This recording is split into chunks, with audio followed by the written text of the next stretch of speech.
I've been finding it really difficult to share this particular news on this platform.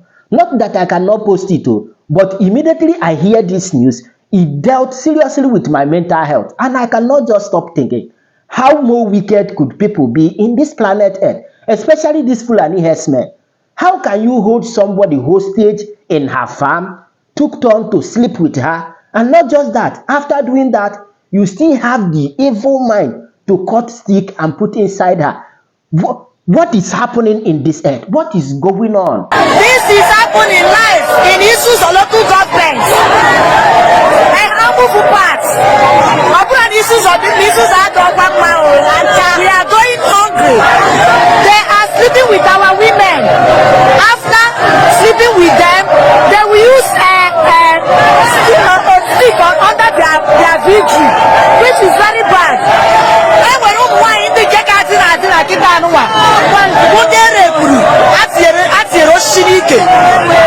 government of Enugu State.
Anyways, with this, you should have known that it was the Falani Herdsman attack that happened in Enugu State recently, a harmful to be precise. But don't worry, there is another shocking, clearer video about the same incident I'm going to allow you to watch in this one. Now, how long can we continue like this? How long will these people continue to do this thing to their fellow human beings? And we have not heard up until now that those people who did these things has been brought to book and ready to be prosecuted. But it was on this platform I even shared the news that someone who defended himself against a Falani herdsman inside his own farm is facing death sentence in a Supreme Court in this particular country. What is happening? What is going on?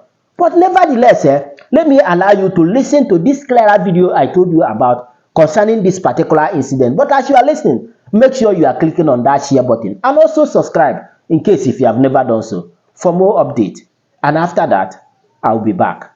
Let's go there. So we understand that the communities were visited by the deputy governor, heads of security agencies, but we don't really know how far that went, what they were able to discover, the reaction of the people from those communities. Would you please tell us how that visit went and how the communities received that information, as well as your role in all of this? Yes, we didn't know that anybody from the government house was paying visit to the community. So I was somewhere when I saw a convoy, and the people were saying that the deputy governor came. So they were moving from Aboishala back to Yamufu town. So they didn't say anything. They went straight to the hinterland, Obeti, very close to our boundary with Benue State. So after, they now came back to Yamufu town and went through the Aboishala. They also went to another farm settlement where one of the women was gang raped. So one of them died recently. But the last person, just 2 weeks ago, that one is still alive. The one after raping her, they put a stick inside her private part. So he was pleading with Dr. Nego, so where she was admitted as a Manika's hospital, for popularly known as Timbashed Hospital, because the hospital is located very close to Timbershade, Ihampu Timbershade. So the woman was begging the doctor to inject him with any drug that will end her life because of the pain. Imagine inserting a stick inside the woman's private part. So unfortunately, the deputy governor came. SSA to the governor on security also came, but they didn't address the people. So we are confused. We didn't know the aim of their visit. I was living close to one of the local security men. So who waits there with them? So I asked him, what was the thing? He said that they didn't say anything. So just moved back and forth. And yes, and left. So we gathered at Ihampu roundabout where the women did the protest. Yes. So we thought that upon reaching there, it should address these people. So I met with two of the women leaders yesterday. They said that they didn't know that they were told that the deputy governor came. So we didn't know the purpose of the visit. Some are saying maybe they came to inspect the ongoing road project. So if it is in line with the protest, I think he should have addressed the people. So for now, as he stands in the Hamufu, we've not heard anything from the government. There were multiple the same video, but multiple interpretations, while people from the communities were saying that they were protesting against the attacks. Another one surfaced saying that they were commending some of the work done by the state government. So there's that conundrum. But then what I think clarified issues for some people was when they saw the bishop of the Anglican diocese come out and say he was standing with the protesting women. So were you there at that point? Were you within the crowd? And, tell us your appreciation of the conflicting meanings of that video. All right. The thing is that, let me just be frank. Please be. The people chanting solidarity, that is the revised video now. Yeah. So I think it is the handwork of the local government chairman who has not been doing enough. For the governor, in fact, he just tried to whip up sentiments. He was the one who organized that. But that's still an allegation. You're saying that the local government chairman could, but we're not sure if it was him, because there are many actors that could have actually done that. Yes. So what we're saying is that immediately, you know what, he read what his press release. Yes. He said that the protest was politically motivated. And some clergymen in the land were the one instigating the women. So they are now chatting solidarities for the government or this. So we have no problem with the governor of Enugu State. Let me say it here. This is live stream. There is no governor since 1999. It's 1991. This state was created. No governor has done what this present governor has done for young people. Currently, he's building 21-kilometer roads from Ihamfu town to Old very close to our boundary with Benue. No governor had done that for us for the first time. The smart school is building across Enugu State. We have ongoing service smart schools right now in the Hamp. So the governor is trying, but the local government chairman is just trying to misinform the governor that young people are for labor, that because of their son, Chidoke Doga, contested with him. So which is not true. Edoga has been urging us to support the government, that he tried, but God wasn't on his side. And we should support the government so that we can benefit something from the government. So presently, we have no problem with that. The solidarity and this standing behind the rapists.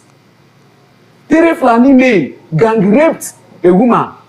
The woman is still alive today. Sorry, I want to ask a question, right? When did this happen? 2 weeks ago. 2 weeks ago. 2 weeks ago. This was in February, yes. Then, a week Wednesday, the only son of his parents, the father died long ago. The mother sold virtually everything she had to train that boy in the university. Upon graduation, the first time she will return after graduation, they accompanied the mother to harvest cassava. And there, he was murdered by the herders. He was buried on Friday, this last Friday. He was buried. And that raping of the woman and inserting the stick was one of the things that prompted the protest. We had expected the wife of the local government chairman, as a woman, she should have been the first even to connect the commissioner for women affairs. This is what is done to our own fellow woman. Because this is, I don't know, I've not had that since I was born. Sorry. But after you raped a woman, Yeah. you Mutilated. became tired. Three of you became tired.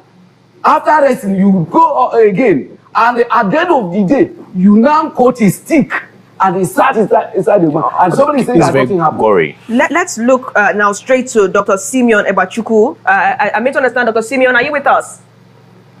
Dr. Simeon, are you with us? Okay, Dr. Simeon, I think we can't. Fantastic, we can hear you now. So, what is your appreciation of matters as we've discussed right now in Institute or local government area? What exactly is going on in Ehamufu? Because all that we're hearing is the same story told by different people. You are joining now from Uganda. I understand that you're there on a program, and usually you are, of course, situated there. So from what you've heard, what is your understanding of matters, and what will be your reaction to the seeming silence from the government on this matter, particularly the LG chairman in this case? Thank you very much for having me. My position aligns completely with that of the reverend gentleman with you people at the studio. It is not different from what the bishop said, which is on record, and some of our other people that have been working with us at the Ehamufu Development Union level. The situation, as you have heard severally, is that our people have become endangered as a result of successive and incessant attack by herdsmen, Falani herdsmen, trying to wipe away our people. Already, as you might have known, they have chased our people away from their farms and farm settlements, covering several kilometers, and people ran home to the homestead since 2022. And now they have also come down to the homestead. As you heard, the events that happened, the rape, the last killings, all happened close to our homestead. Coming to the seeming, as you put it, a silence of the government, I want to agree with the canon there that the state government, the present state government, has actually risen up to the occasion of late. And that is why we actually believe that the challenge has been that of misinformation. But I can confirm that the Enugu state government has actually taken up the challenge. We are hoping that going forward, that the government will live up to the promises and the assurances that they have given our people. Talking about the visit on Saturday led by the deputy governor, I was actually briefed because I get briefing on daily basis, and as I follow events, I was briefed about that visit. They were sent by the governor, but it was a kind of fact-finding mission, especially going by the misinformation that have been going on from the local government, from the chairman of the local government and his cohorts. So the governor decided to send this high-powered team on a fact-finding mission. Probably the reason they didn't want to address anybody, they just wanted to go and see for themselves. Like I said, I was in the know because they pre-informed us and also asked us, the development union, to make available our neighborhood watch, our vigilante men, to lead them. And it was actually some of our vigilante people that led them to those places. They couldn't have gone there on their own because they wouldn't know the routes. So I believe that within this week, government will make a statement and then come up with strategies, maybe adopt suggestions that we have made, or come up with new ones that will holistically address the problem. All right. It's great that, you've clarified that at least action is being taken. But now bringing it back to you, Father, you're dealing with a situation where people think that the entire Ehamufu that is being attacked by this herdsman. Could you please, suspected herdsmen, could you paint a picture of the exact areas in that community or in the communities that these people are actually laying siege, so that we don't assume it's the entire 99 miles? Thank you so much for this question. Look, the people have been, once you mention Ihamufu, everybody would think that it is the whole entire Ihamufu. Even in the Federal College of Education, where I'm the chaplain, the number of students who are seeking for admission into that school, in fact, has reduced drastically. Last admission, there are some departments that didn't get even one student. Because of this, they will tell you that they're killing people. Actually, the Ihamufu town, nothing is happening there. But 75% of our people live in the farm settlements. In fact, that was even where I was born. I schooled my primary school there and did everything. I was baptized there. I started this my Christian journey there. So we were living away. Sometimes we come to the home state once in a year. So we have lived there for hundreds of years, doing everything, doing family activities. You know, Ihamufu is the good basket of Enugu state. So, but today, we are begging for food. So it is happening in the farm settlements. From between 2021, on March 11th, they killed the first person. May 24th, they killed another set of people, including the husband and wife. So since that time, our people deserted that site till today. They have not gone back. So it is not the entire Ihamufu. Ihamufu town is okay. Ihamufu is made up of 7 autonomous communities. The autonomous communities that are most hit by these attacks are Nguji autonomous community, that is my own community. Then Aboishala, that is my colleague's own autonomous community, Dr. Ebachuku. Then Ehegu autonomous community and Agamedi autonomous community. So these are the 4 autonomous communities. Iheni is free, Amedi is free, Umuhu partly is part of the attack, but majority they are free. So this is the truth of the whole matter. Okay, my question should be, right, you talked about, even Dr. Simon talked about the local vigilantes accompanied the government representatives to go, investigate and ascertain what, the areas and all that, right? So my question is, are they overwhelmed? Are they even tackling this issue head on? The local vigilantes in that area, what are they doing at this point in time? Are they overwhelmed that these things do happen and there's no counter or find a way to, get people safe in those hinterland, right? Those farmlands. What is happening to those local vigilantes? Because I just heard you talk about it and Dr. Simon talk about the local vigilantes. We have different local vigilantes. The one set up by the local government chairman.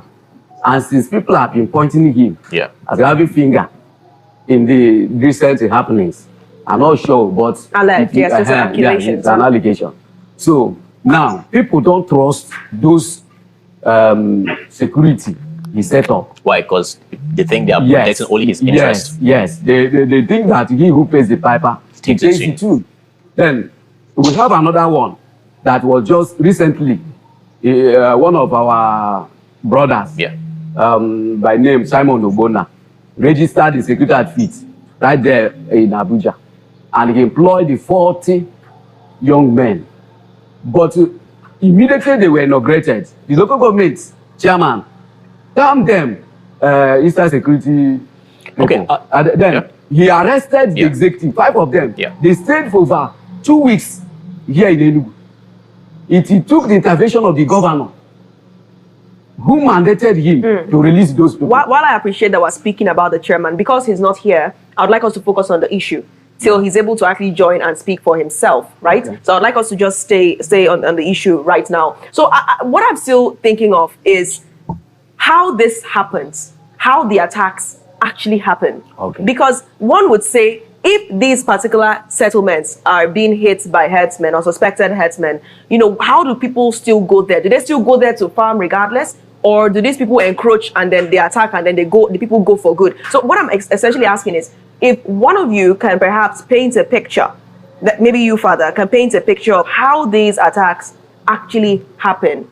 Could you do that? Yes, yes. Please go ahead. The thing that made these attacks complex is that Ihamufu has boundary with 3 local government areas in Benue State. Ado local government, Obok local government, and Obadibo local government. And there is empty land more than 30 kilometers from where our people live. And you know what they have been doing in Benue? So if they come from Benue, they attack and go back to Benue. You understand? That was how they do the thing. So the ones from Benue, this early morning, they're just coming. If you go to farm, you must leave before 10 o'clock. You must return before 10 o'clock. Because anytime from 11, they will come. And if they meet you in your farm, of course, you are gone.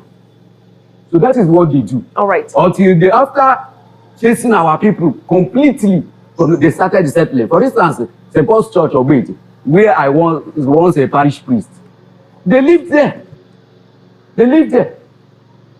So, in fact, when I was parish priest, we have 9 churches within that parish, 9 stations.